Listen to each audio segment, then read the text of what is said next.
college football playoff conversation.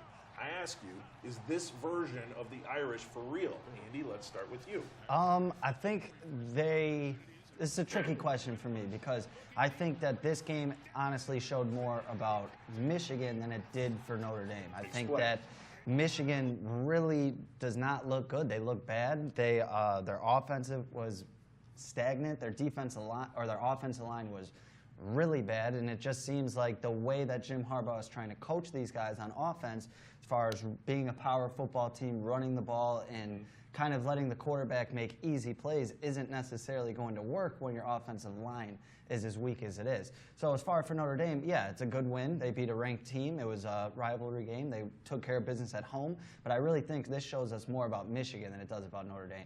The team that had the biggest rise in the rankings, followed by the team with the biggest drop.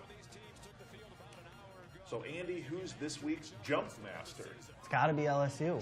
Like you were saying, the AP kind of threw LSU in the top 25 poll at the beginning of the week at number 25, and it was almost just, look, you guys are LSU, we know what you guys can do, we're almost going to throw you a bone and throw you in this top 25.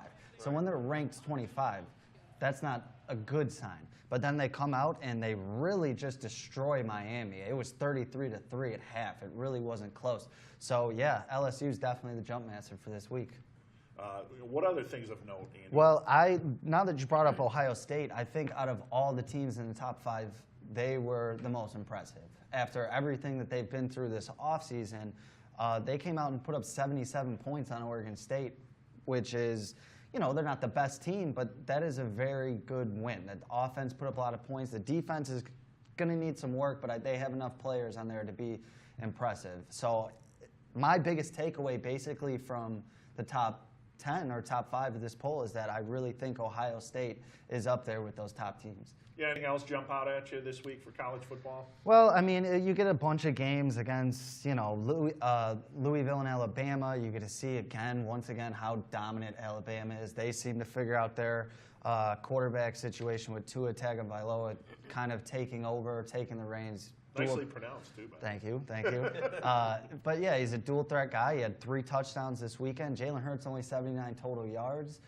So I think Alabama, now that they have their quarterback situation figured out, and again, they had 2 good quarterbacks, so how much of a problem really is it? But there, again, it's a scary sign for Alabama. Do you think Tua's going to start going forward? I believe so, yeah. I think he's earned it. I think he's been the most impressive out of the 2 guys. And again, it's only been 1 game, but if we look back towards last year's national championship, Tua kind of took over and really just brings a whole nother element to this team that they didn't have before. He kind of reminds